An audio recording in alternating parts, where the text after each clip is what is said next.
Hi everyone, and welcome to UBS Trending. I'm Anthony Pastore. In today's inflationary environment, it's important to understand the pricing power that many companies have.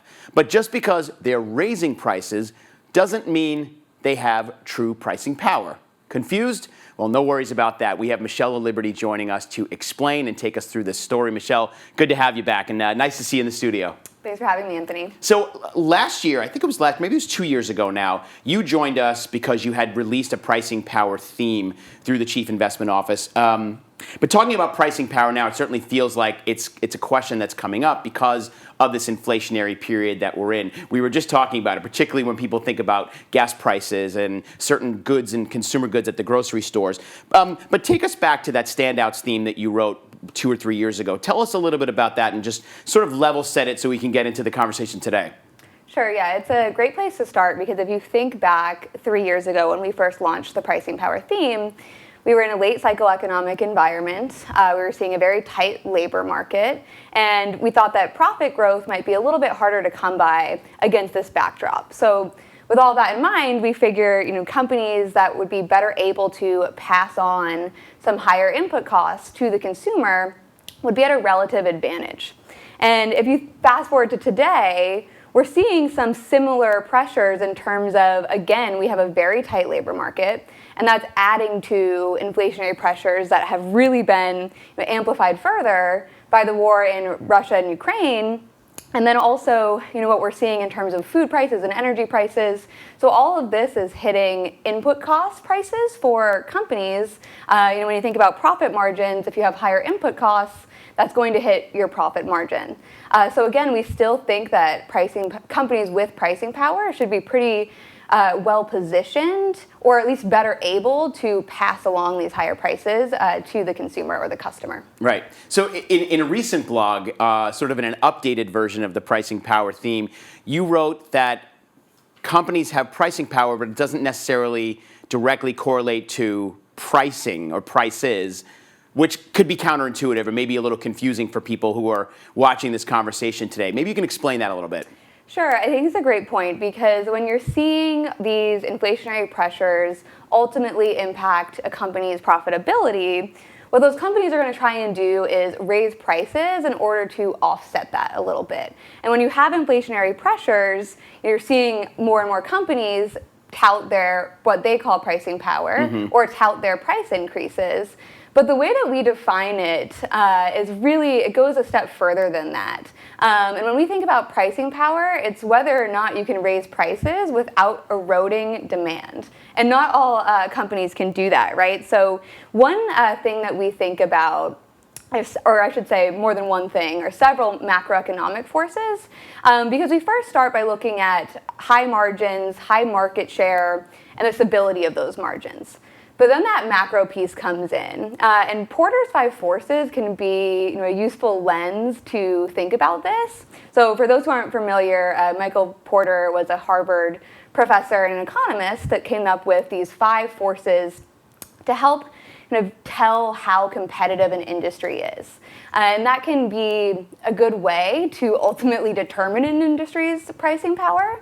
So the 5 forces are threat of substitutes, buyer power, supplier power, competitive rivalries, and also threat of new entrants. And I can get a little bit more into what that really means in just a bit. Yeah, that's interesting because we have it up on the screen as just sort of a quick bulleted way of describing it. But even just looking at those words on the screen, it doesn't really tell the story. So maybe you could give a couple of examples that might help exemplify what those 5 points actually are relating to.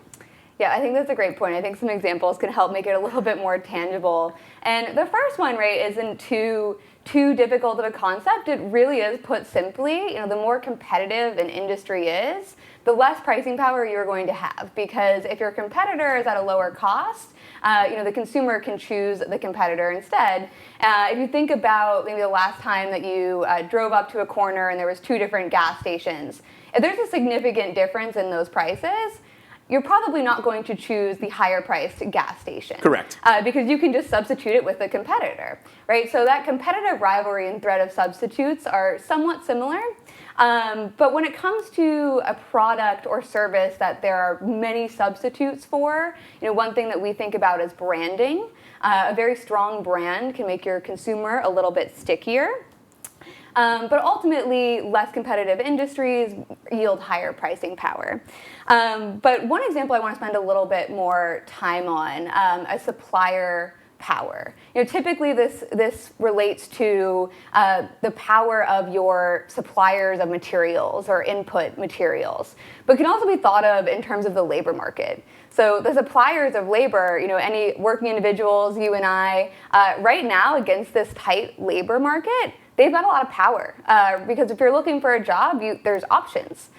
So that means that companies either have to pay up to attract more labor, and we are seeing higher wage growth, and ultimately that can hit margins. So if your pricing power, or if you can raise prices say by 5%, but your labor costs have gone up just say 10% purely for example, that doesn't really help you very much, right? That pricing power is limited by or offset by your higher labor cost. So I think right now supplier power is also very important to think about. Yeah, it's such an interesting scenario. We're hearing a lot about the fact that people are leaving jobs or out of the workforce and getting jobs where they're making a lot more than they were before they left their previous job for similar positions and similar companies, and sometimes we're even getting bigger titles, and employers are really trying to entice people to come. So that's really interesting, Michelle. But and by the way, I love the example of the gas station because I think that's something that almost everybody who drives a car can certainly relate to. It doesn't happen very often that you're going to see two competitors on the other side of the street with